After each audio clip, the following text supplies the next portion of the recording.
नमस्कार दोस्तों, welcome to नित्य एग्जाम पॉइंटर। नित्य एग्जाम पॉइंटर में सभी का स्वागत है। नागरिक शास्त्र पीजीटी, जिसमें हम लोग आज देखेंगे बेंथम को देखेंगे भाई, उपयोगितावाद के जनक, अधिकतम व्यक्तियों का अधिकतम सुख के प्रतिपादक को। तो इनका जो जन्म हुआ था वो कहाँ पर हुआ था भाई? लंदन में हुआ था। और इनकी जो पहली और प्रसिद्ध पुस्तक है वो है फ्रेगमेंट्स ऑफ गवर्नमेंट, यानी कि शासन पर कुछ विचार। बहुत ही फेमस पुस्तक है इनकी।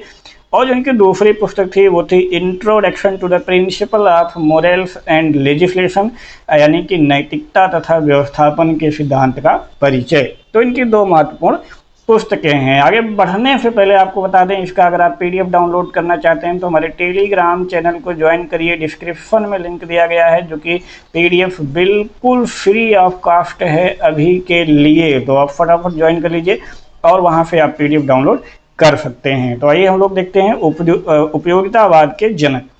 अधिकतम व्यक्तियों का अधिकतम सुख, यानी उपयोगितावाद जो है वो भी व्यक्तिवाद की तरह समाज को क्या मानता है? व्यक्तियों का योग मात्र ही मानता है। ठीक है, तो जैसे व्यक्तिवाद मानता है कि समाज क्या है?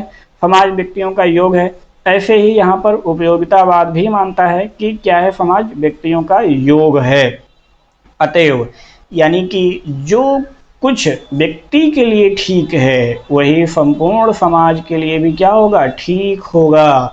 वह सामाजिक कल्याण को व्यक्तियों का सुख का संग्रह मानता है। ठीक है, यानी जो सामाजिक कल्याण है वही व्यक्तियों के सुख का क्या है? संग्रह है। यानी इस दृष्टि से अगर देखा जाएगा तो ये जो उपयोगितावाद का आधार है, यानी कि बेस है, वो किस पर है? वो व्यक्तिवाद ही है। ठीक है, यानी कि उपयोगितावाद का जो बेस है वो व्यक्तिवाद यानी कि इंडिविजुअलिज्म ही है। बेंथम के शब्दों में अगर हम लोग देखें भाई, तो प्रकृति ने मानव को सुख और दुख नामक दो प्रभुत्वपूर्ण स्वामियों के शासन में रखा है। किसने कहा था? ये कहा था बेंथम ने। और हाल ही में जो भाई टीजीटी सोशल का पेपर हुआ है 2021, उसमें सेम यही क्वेश्चन पूछा है। ठीक है, तो मेरा ऐसा कोई क्लास नहीं है, ऐसा मेरा कोई पीडीएफ नहीं है जिसमें से आपको एक क्वेश्चन डायरेक्ट ना मिल जाए। ठीक है, डायरेक्ट मिल जाते हैं। तो इसको आप लोग बड़े आराम से पढ़िएगा भाई, बड़े आराम से, आप बड़े ध्यान से इसको पढ़िएगा। पीडीएफ आपको टेलीग्राम पे बिल्कुल फ्री में मिल रहे हैं, आप ज्वाइन करिए, नोट्स बनाइए। हमें यहाँ क्या करना चाहिए या हम क्या करें, यह केवल वो ही निश्चित कर सकते हैं। एक मनुष्य अपने शब्दों द्वारा अपने शासन से बचने का दिखावा भले ही करे, किंतु वास्तव में वह सदैव क्या होता है? उसके अधीन ही रहेगा। ठीक है, ये बेंथम महाराज ने कहा था। तो बेंथम का आगे कहना है कि विभिन्न सुखों में गुण का नहीं वरन परिमाण का भेद होता है। तो यहाँ पर हम लोग देखेंगे कि बेंथम ने क्या कहा? बेंथम ने क्या कहा कि जो सुख है वो गुण का नहीं, यहीं पर इन्होंने कहा कि इसमें गुण मायने नहीं रखता है, परिमाण मायने रखता है। ठीक है, तो गुण का नहीं परिमाण का भेद होता है। सुख की मात्रा समान होने पर पुष्पिन, यानी कि एक प्रकार के बच्चों का खेल भी उतना ही श्रेष्ठ है जितना कि काव्य पाठ। ठीक है, तो इन्होंने गुण को जो है आधार नहीं माना है कि गुण मायने नहीं रखता है, परिमाण मायने रखता है। ठीक है, इसी का आगे चल करके अभी इनका चेला पुत्र, इनका चेला कौन होगा? जेम्स मिल, और उसका पुत्र होगा जेएस मिल। ठीक है, वो आएगा और तुरंत सबसे पहले इसी बात का खंडन करेगा। ठीक है, चलिए तब आनंद मापक पद्धति, इन्होंने जो आनंद मापक थी उनकी पद्धति क्या क्या अपनाई? तीव्रता, अवधि, निश्चितता, निकटता, दूरी, उत्पादकता, शुद्धता और विस्तार। ठीक है, तो इतनी सारी चीजों में इन्होंने आनंद को मापा है। समस्त सुखों के समस्त मूल्यों का एक ओर तथा समस्त दुखों के समस्त मूल्यों को दूसरी ओर क्या कर लेना चाहिए? एकत्रित कर लेना चाहिए। यदि एक को दूसरे में से घटाकर शेष सुख रह जाता है तो अमुक कार्य ठीक है, लेकिन अगर शेष दुख रहे तो यह समझ लेना चाहिए कि वो जो अमुक कार्य है वो ठीक नहीं है। ठीक है, यानी कि इन्होंने कार्य को भी सुख और दुख के आधार पर यहाँ पर डिवाइड कर दिया है। अगर जो कार्य कर रहे हैं उसमें सुख है, जो रिजल्ट है वो सुख आ रहा है, तब तो वो काम ठीक है, और नहीं आ रहा है तो वो काम ठीक नहीं है। ठीक है, कहने का मतलब इनका ये है। महत्वपूर्ण तथ्य में हम लोग देखते हैं कि विधि निर्माण में उपयोगितावाद का इन्होंने कैसे प्रयोग किया। उपयोगितावाद इज इक्वल टू कानून, ठीक है। यानी इन्होंने कहा कि जो अधिकार है वो किसके द्वारा उत्पन्न होता है, कानून के द्वारा उत्पन्न होता है। अधिकतम व्यक्ति के अधिकतम सुख में, या फिर यूँ कहें कि उपयोगितावाद यानी कानून के निर्माण में प्रत्येक व्यक्ति को एक गिना जाना चाहिए, ठीक है। प्रत्येक व्यक्ति को एक गिना जाना चाहिए। यानी बेंथम ने अधिकारों को दो वर्गों में यहाँ पर विभाजित किया है। पहला कानूनी अधिकार और दूसरा क्या हो जाएगा, नैतिक अधिकार। दो अधिकारों में जो है यहाँ पर डिवाइड कर दिया है। अब उपयोगितावाद के जो आधार मूल सिद्धांत हैं उसको हम लोग देख लेते हैं। तो उपयोगितावाद सुखवाद के सिद्धांत पर आधारित है। राज्य का जो कार्य है वो क्या है भाई, वो है अधिकतम व्यक्तियों के अधिकतम सुख की साधना। वेरी इंपॉर्टेंट, ये क्या है, ये राज्य का काम है। व्यक्तिवाद की धारणा जो है इसमें देखने को मिलती है।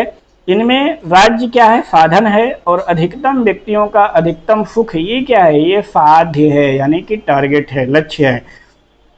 उपयोगितावाद क्या है भाई, यथार्थवादी दर्शन है, और उपयोगितावाद सामाजिक सुधारों का दर्शन है, ठीक है। तो ये भी आपको यहाँ पे ध्यान में रखना है। संवैधानिक मार्ग में ये विश्वास करता है और समयानुकूल परिवर्तित ये विचारधारा भी है। तो स्वतंत्रता संबंधी विचार हम लोग देख रहे हैं बेंथम की। तो बेंथम को जनता की स्वतंत्रता जैसे शब्दों से कोई प्रेम यहाँ पर नहीं देखने को मिलता है। उसका विचार था कि व्यक्ति सुरक्षा चाहते हैं, स्वतंत्रता नहीं चाहते हैं। तो ये वेरी इंपॉर्टेंट पॉइंट है, यहाँ पर नोट करना है।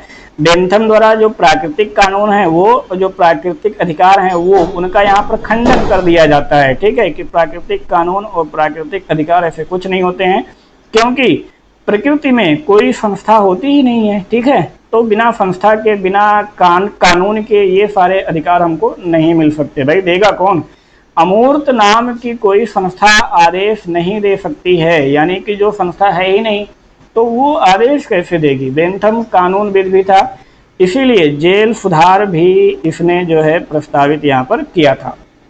ये सारी चीज़ों को हमें देख करके चलना है।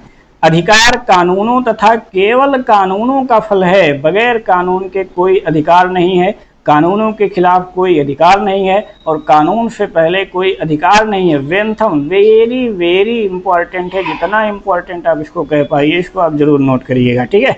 चलिए अब हम देखते हैं कि इनकी आलोचना कैसे की जाती है। तो इनकी आलोचना किया जाता है कि भाई ये अत्यधिक अस्पष्ट है, और इन्होंने नैतिकता की क्या कर दी है, अवहेलना कर दी है, और सुख में गुण विषयक भेद की अवहेलना कर दी है। इन्होंने केवल परिमाण पर ध्यान दिया है, ठीक है, कि जो सुख है 1 किलो मिले 2 किलो मिले, ये खैर एक एग्जाम्पल है। उनमें गुण का नहीं कि सुख कैसा है, ज़्यादा मिल रहा है, अच्छा मिल रहा है, क्या है, इस पर ध्यान नहीं दिया।